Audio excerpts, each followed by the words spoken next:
Concerns tonight over safety for homeowners and hikers in the gorge because of all the fire damage, and then those fall rains come. Could we see mudslides, maybe landslides? Lisa Balick live in Troutdale with more on this. Lisa, what are officials telling you? Well, for now, we know that I-84 is going to remain closed through the weekend, possibly even longer. Now, ironically, usually we're out here when ice closes down the freeway, but we're going to probably see shutdowns of the freeway once it reopens due to mudslides that will go on, as well as rockfalls that will close it likely this fall and winter.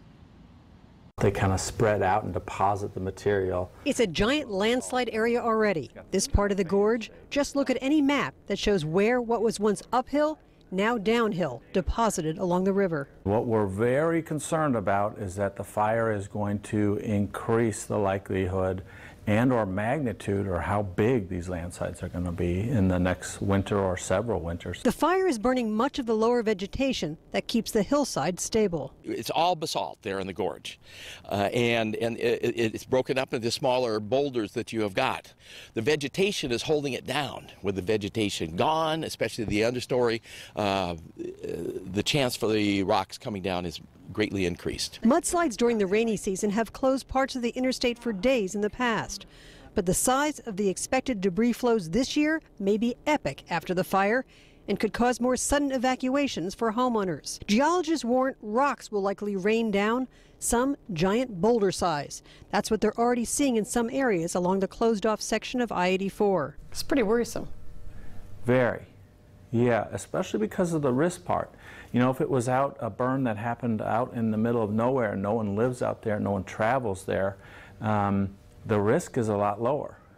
In this area, we have I-84, which is a major transportation, as well as the rail that's in here, and all these people that live in here and hike in here. Expect a lot of areas to be closed off for months.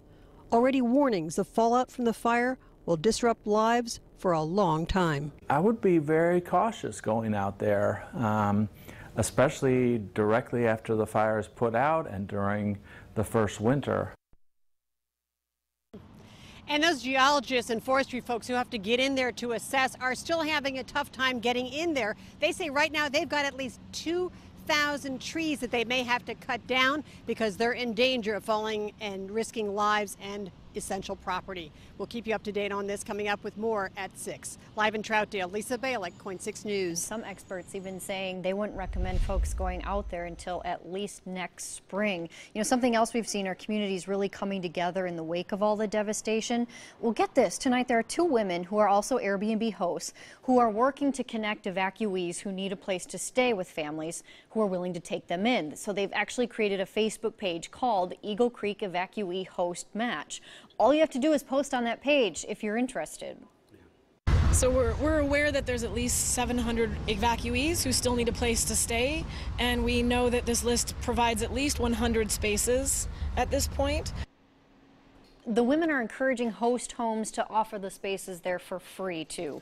They're also asking prospective host families to require a valid driver's license within the evacuation zone. If you'd like